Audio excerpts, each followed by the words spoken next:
Olá, tudo bem? Hoje o Dando Pitaco está recebendo aqui o vereador Aloysio Sampaio, do Progressista. O vereador Aloysio Sampaio está no segundo ou terceiro mandato? Terceiro mandato na Câmara dos Vereadores de Teresina e é conhecido como vereador do setor produtivo. E hoje nós vamos ter uma conversa aqui com o Aloysio Sampaio para saber um pouco da atuação deste vereador nessa Câmara Municipal de Teresina. Olá, vereador. Olá, Renato, aqui é um prazer estar estreando aqui no seu podcast. E nosso trabalho na Câmara realmente, de fato, é representar o setor produtivo. Quando eu falo setor produtivo, eu me refiro a empreendedores, sejam eles pequenos, grandes, sejam comerciantes, sejam industriais, de uma maneira geral, aquelas pessoas que trabalham, que empreendem na nossa cidade de Teresina.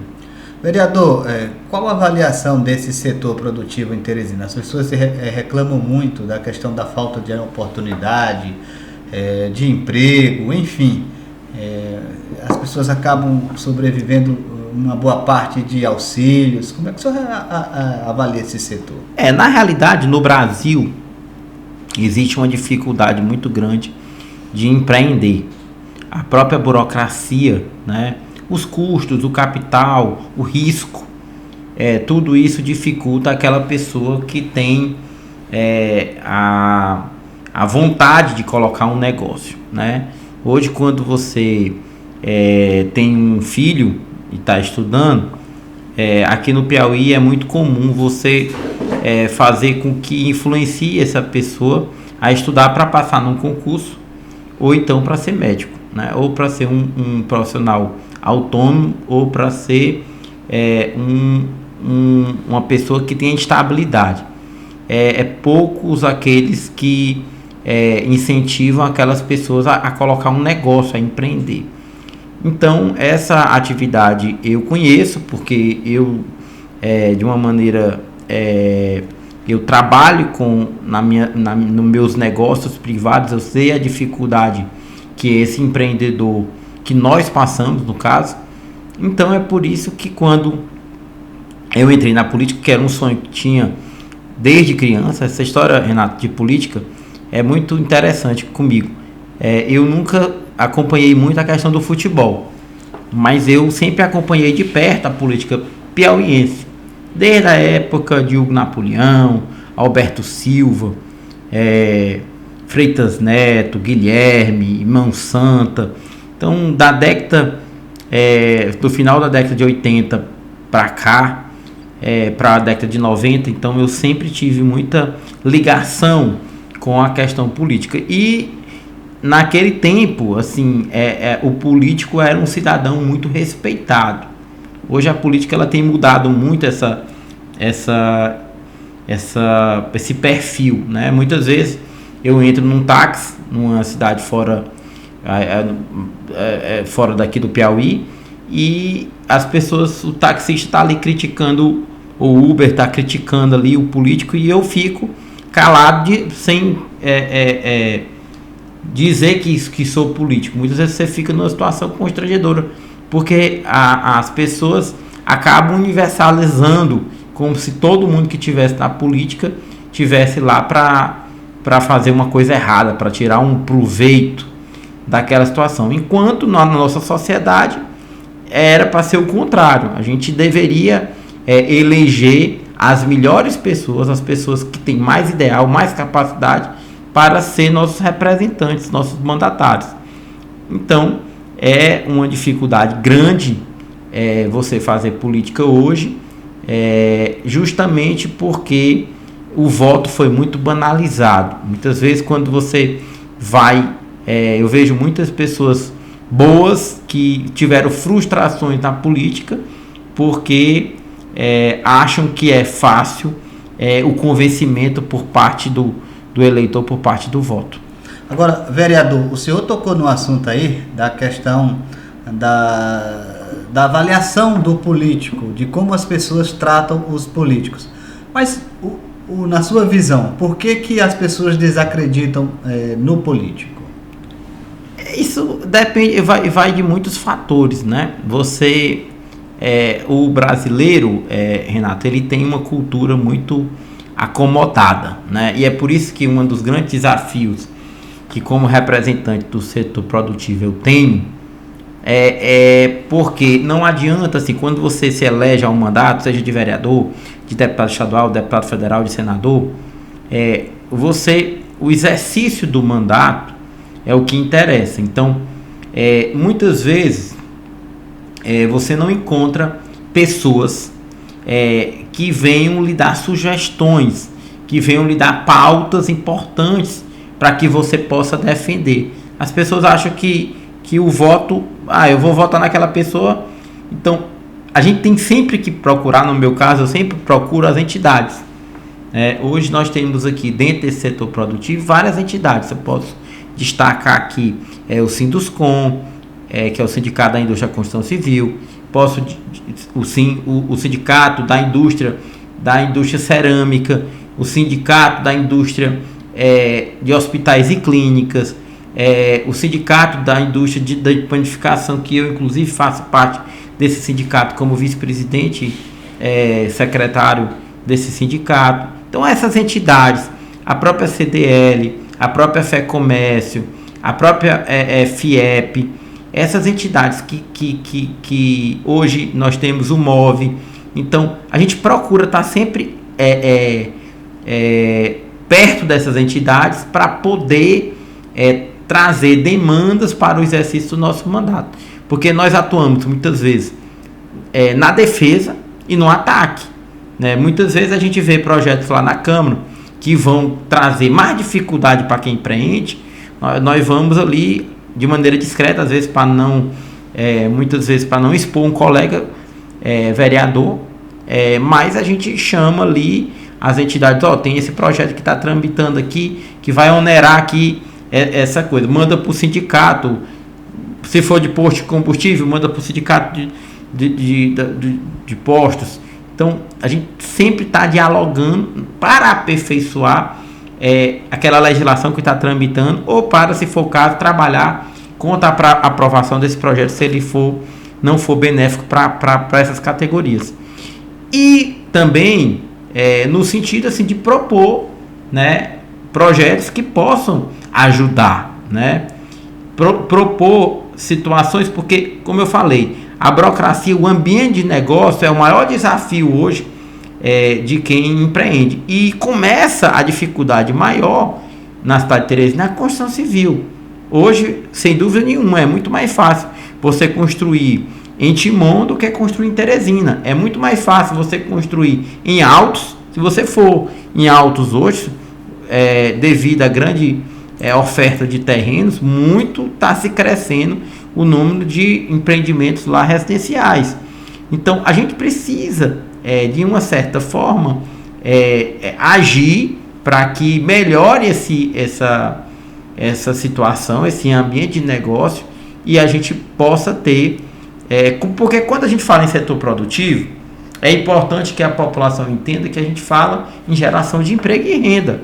Na realidade, a gente está querendo, é um emprego. Quando o senhor fala em burocracia, nesses entraves, quais são os tipos de entraves que atrapalham esse setor? Você imagina o seguinte, hoje para você colocar uma empresa, quando eu falo colocar a empresa, não é abrir a empresa, o CNPJ, não. É você fazer uma construção. Você pode passar de um ano ou mais buscando entre a consulta prévia e o alvará de um projeto, de uma edificação. E isso acaba prejudicando muito essa demora. Muitas vezes você tem um determinado negócio que ele tem ali uma peculiaridade do tempo.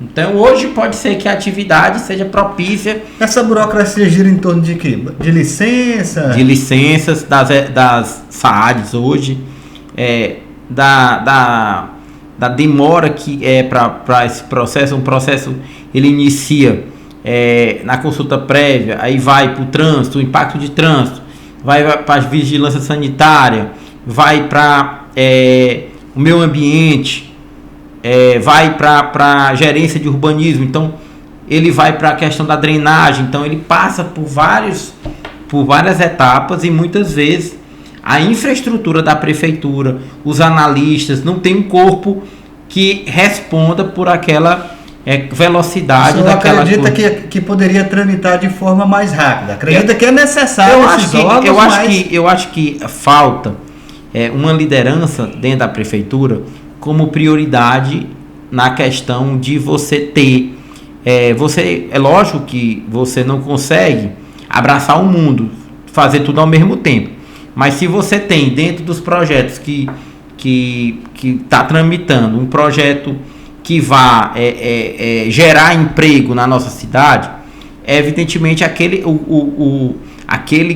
governante, aquele secretário, aquele analista, ele tem que dar prioridade, porque como eu estou falando, o custo para um empresário, vamos dizer uma coisa, eu conheço aqui situações de você ter um negócio com ele pronto e que você depende do alvará para você abrir. E você imagina, sei lá, pegar um financiamento bancário, você ter lá um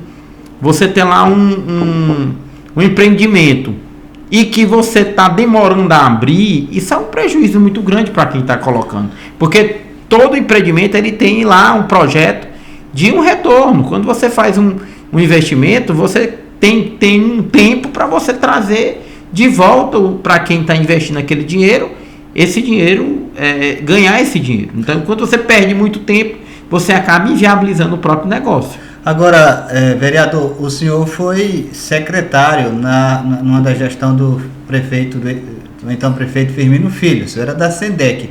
O que o senhor fez lá para tentar reduzir, para tentar também ajudar esses empreendedores? Na época nós criamos algumas situações em parceria com o Sebrae, justamente para melhorar esse processo de abertura de empresa. E nós avançamos muito, né? Hoje uma empresa de baixo impacto em Teresina, ela se abre muito rápido. Eu tive a oportunidade de não ser só secretário de Desenvolvimento Econômico, mas também ser secretário de Meio Ambiente. Nessas duas partes, nós trabalhamos muito essa questão da burocracia.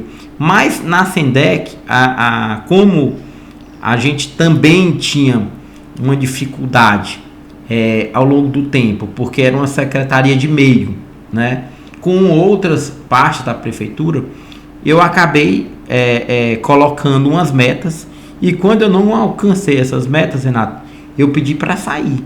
Justamente por quê? Porque eu não quis. Você imagina o seguinte, vou dar só um exemplo aqui. Uma das coisas, falando não só de burocracia, mas uma das coisas que a gente precisava trabalhar na gestão era a infraestrutura dos polos industriais. Nós temos aqui, próximo do seu estúdio, um polo empresarial sul, que se você for lá, a infraestrutura que tem de asfalto, de drenagem, de iluminação pública é muito precária. Então, muitos empreendedores têm dificuldade para aumentar seus negócios por conta desse básico da infraestrutura que precisava ser terminado, que precisava ser feito. Então, quando a gente começou a trabalhar e quando começou a ver que aquele nosso planejamento não estava acontecendo, eu, justamente para não me comprometer, eu pedi para sair da gestão. Fiquei acompanhando de fora, mas de fato a gente tem, principalmente na cidade de Teresina, esse desafio maior, que é o desafio do ambiente de negócio. Agora, como secretário também, fiz outros projetos que eu julgo bem interessante, que inclusive um dos projetos chamava-se Teresina Competitiva, que era justamente buscar a vocação da nossa cidade de Teresina, de que vive o comércio, de que vive a vida, de que vive a economia da nossa cidade. E a gente fez esse diagnóstico com uma empresa de fora, com uma consultoria de fora, e constatou o que todo mundo já imaginava. o maior setor aqui de geração de emprego e de competitividade externa é a saúde. Teresina ainda continua sendo uma referência na saúde já que ela é uma capital que está no meio norte do país e uma saúde de referência. Você tem pessoas que saem do Maranhão, que saem de Tocantins, que saem até do Pará e vêm fazer tratamentos médicos na nossa cidade. E isso movimenta muito. Você tem, naquela época, a gente tinha catalogado mais de 750 pensões. Nós tínhamos cerca de 25 mil empregos diretos de todas essas atividades que compreende o polo de saúde, né? Então nós temos táxis, nós temos restaurantes, nós temos todo um comércio que sobrevive hoje do polo de saúde. Então, o nosso objetivo do Teresina Competitiva era, além de identificar, como foi identificado, a saúde, como também nós identificamos a educação. Hoje Teresina é um grande polo educacional. Então você tem não só referências em escolas de ensino fundamental, de ensino médio, mas também de ensino superior. Nós temos aí cursos de medicina, nós temos várias instituições que trazem alunos de fora, que trazem pessoas de fora para morar na nossa cidade, para estudar aqui no ensino de qualidade, mas também para se divertirem nos bares da cidade, nos restaurantes, para irem ao shopping. Então essa economia ela também é importante. Então é um outro setor que foi identificado, só para contextualizar a questão do Teresina Competitivo. Na época foi saúde, educação, moda e tecnologia. Foram 4 segmentos que nós começamos a trabalhar, iniciamos esse projeto, que teria várias etapas, dentre elas a segunda etapa, que era trazer a iniciativa privada como um todo, junto com o SEBRAE, que é um grande órgão de capacitação de mão de obra, e com o Banco do Nordeste, que é um grande agente de fomento, de desenvolvimento, de financiamento, para que os empresários pudessem, todo mundo, ir no mesmo sentido e a gente pudesse estruturar melhor, através de ações públicas, esses segmentos que já têm uma competitividade grande e que poderiam ser ainda maiores. Vereador, o senhor fala aí nessa questão aí dos potencial de Teresina, educação, saúde e outros serviços, mas essa questão do transporte público, transporte coletivo, não atrapalha também primeiro essa problemática que está vivendo? Porque uma pessoa que vem de outros estados, que vem de outros municípios, justamente em busca de saúde e não tendo um ônibus coletivo, ele acaba gastando até mais. Na realidade, o transporte coletivo atrapalha tudo. Nesse caso específico, quando nós estamos falando de uma atração de pessoas de fora, geralmente a pessoa de fora ela não usa o transporte coletivo. Mas nós temos acompanhado, como eu disse, o setor produtivo, ele é um setor muito amplo. Então, nós temos acompanhando, por exemplo, demandas agora do próprio CDL, próprio Cid Lojas, com relação ao centro da cidade. O centro da cidade está virando hoje um cemitério, né? Nós temos aí muitos casos de violência, porque muitas empresas estão saindo do centro e o centro está ficando cada vez mais abandonado. E essas casas elas estão sendo arrombadas, eles roubam os fios. Então, assim, é um problema crônico que eu também atribuo muito ao transporte coletivo. Porque aquele cidadão que mora lá no Disseu, com a dificuldade que ele tem de andar de ônibus, ele deixa de fazer suas compras no centro para fazer próximo à sua casa. Então, é um problema sério que vejo que a prefeitura é a principal protagonista desse problema. É a prefeitura que deve buscar soluções. E eu não vejo aí, nessa gestão ainda, tenho buscado dialogar, tenho participado na Câmara, nós já fizemos tudo, nós já fizemos audiências públicas, nós já fizemos reuniões pequeno, já fizemos CPI, eu participei inclusive da CPI. Então, para mim, é muito fácil hoje entender o que é o transporte coletivo. O transporte coletivo é complexo no sentido de que é caro, não é fácil a prefeitura bancar essa conta, mas é fácil entender através de uma planilha como é que o transporte funciona. Hoje o transporte Teresina funciona com uma tarifa, né, que custa em torno de R$7, que seria o custo do sistema, tá entendendo? Colocando a questão do combustível, colocando a questão da manutenção da frota, colocando a questão da folha de pagamento entre motorista e cobrador, e a prefeitura decide que a cidade pague uma tarifa social, que é uma tarifa em torno de R$4. Então, quando você tem essa diferença, através de uma legislação federal, foi possível que a prefeitura dê esse desconto, né, que na realidade quem opera o sistema são empresas privadas, e a prefeitura paga essa diferença através do subsídio. Então esse subsídio ele custa em torno de 5 milhões e esse subsídio nunca foi colocado em dia. Então o que está acontecendo hoje com o transporte coletivo? A prefeitura não paga direito, as empresas prestam um mau serviço à sociedade, e a população ela deixa o sistema. Então, enquanto não houver por parte da prefeitura a adimplência total na questão do subsídio e uma cobrança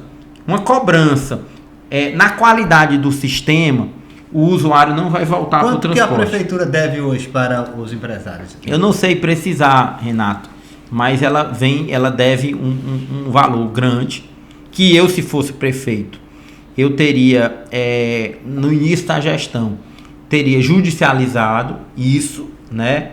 Porque como essa vem de uma herança de gestão anteriores, eu teria dito, daqui para frente eu vou pagar em dia, porque eu tenho condição de fiscalizar.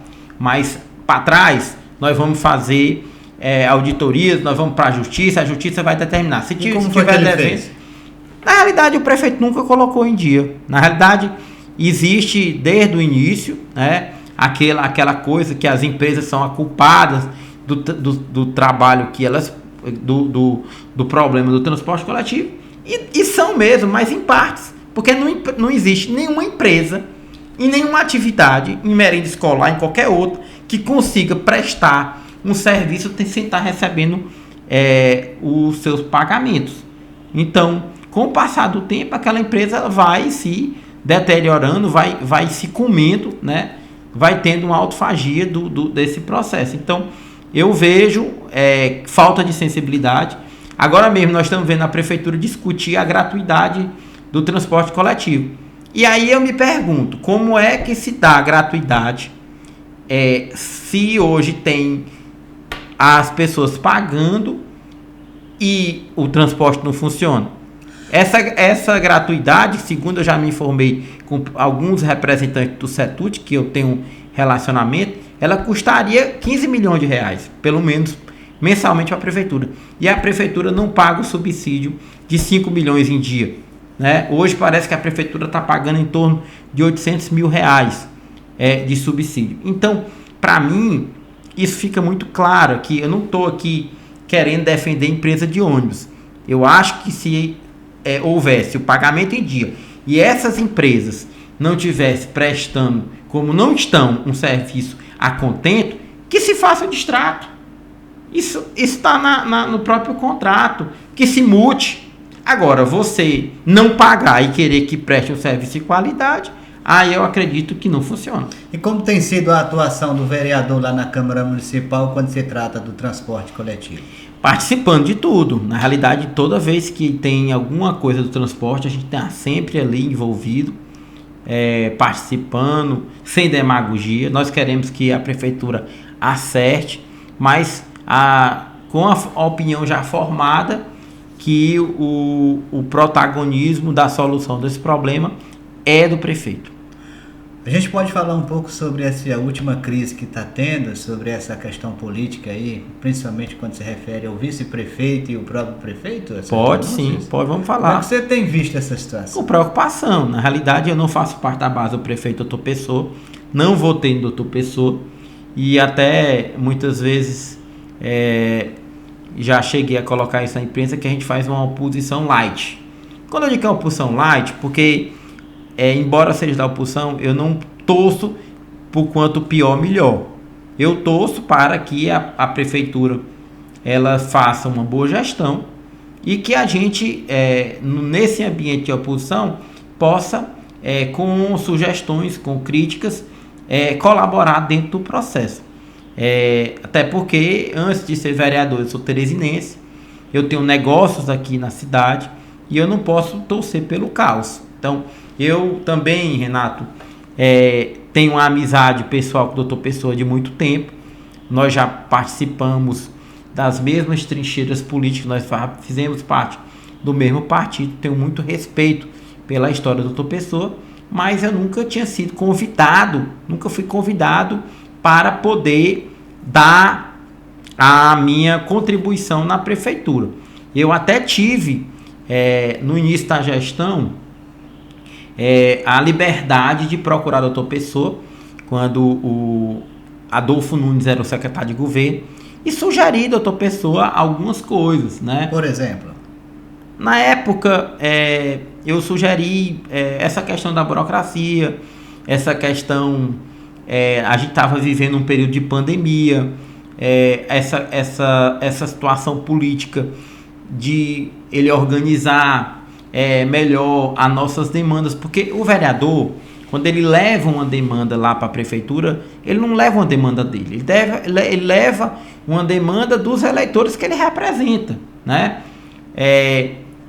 Tratei com ele na época, inclusive, estava tendo um problema com relação a um questionamento de um IPTU de um determinado segmento, fui tratar com ele.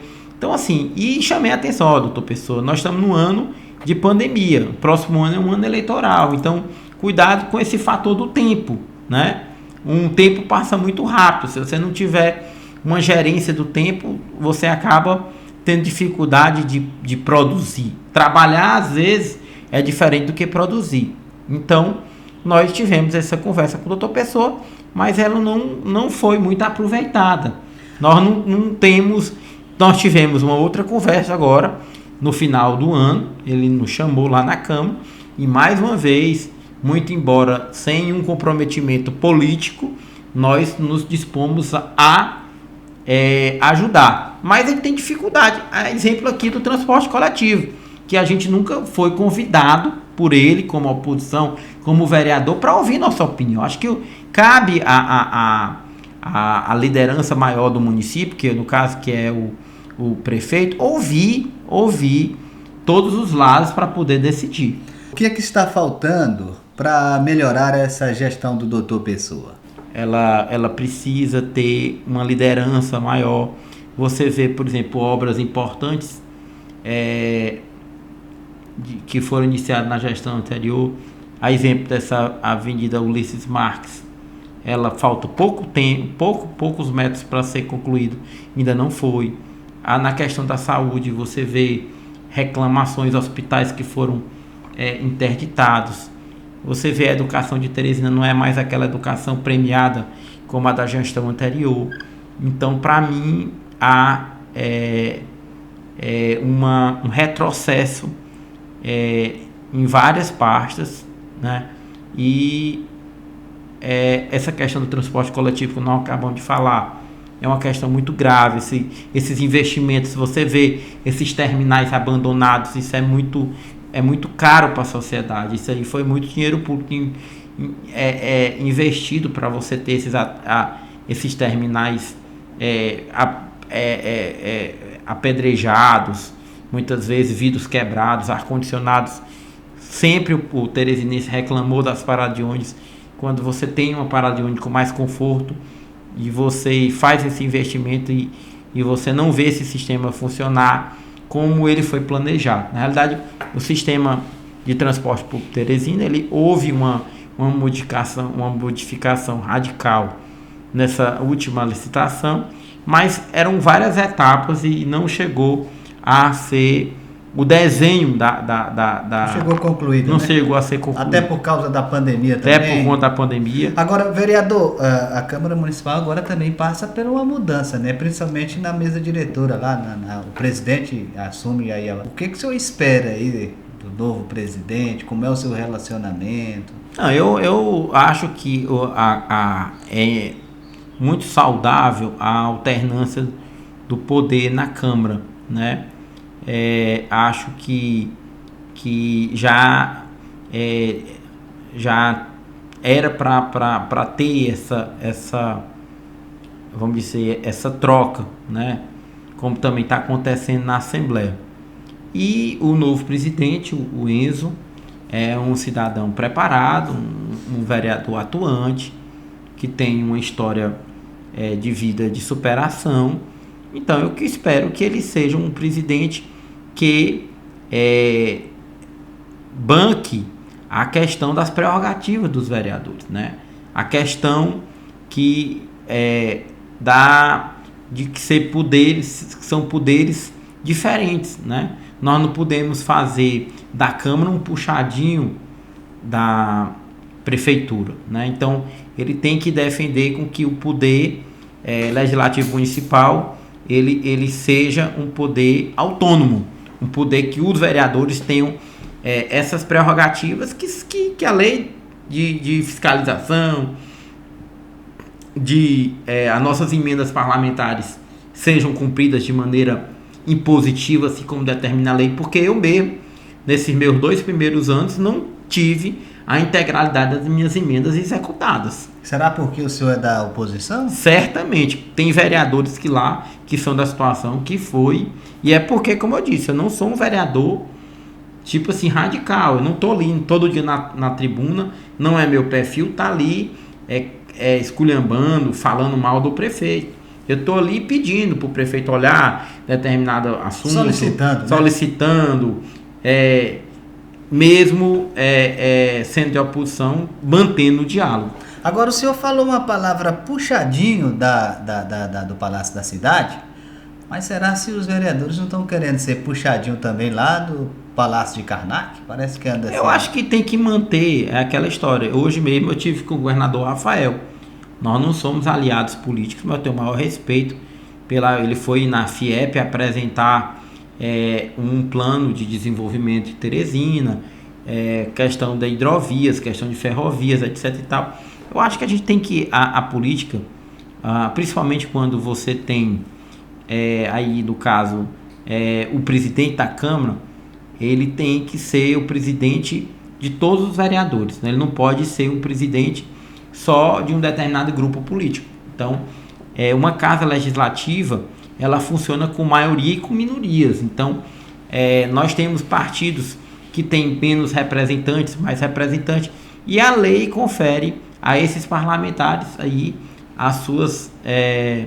os seus direitos de poder discutir, de poder pedir vista dos projetos, de poder participar para contribuir com o desenvolvimento da nossa cidade e frear também, ou então de articular que projetos que possam ser maléficos à sociedade sejam colocados a conhecimento da sociedade e que não evoluam para a legislação.